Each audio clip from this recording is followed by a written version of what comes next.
Presidenti Amerikan Donald Trump I ka dhënë fund vizitës zyrtare në Kinë.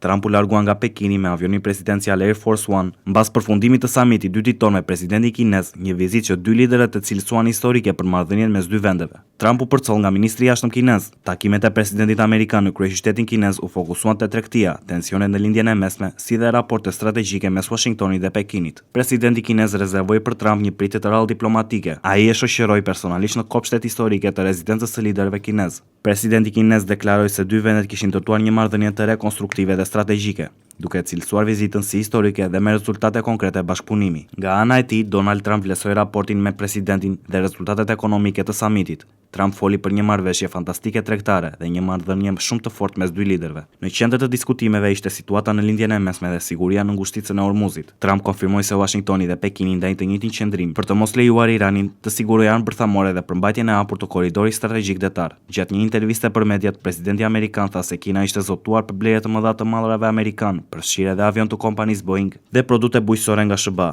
Megjithatë, Pekini nuk I kanë konfirmuar zyrtarisht raportimet për një porosi prej 200 avionësh. Zëdhënësi I Ministrisë së Jashtme kineze shmangu një përgjigje të drejtë për drejtë. Ai deklaroi vetëm se 2 vendet duhet të zbatojnë mirëkuptimet e arritura nga liderat për të forcuar stabilitetin ekonomik dhe tregtar. Presidenti amerikan përmendi gjithashtu një marrëveshje të mundshme për eksportin e naftës amerikane drejt Kinës, me dërgesa nga shtete si Texas, Louisiana dhe Alaska.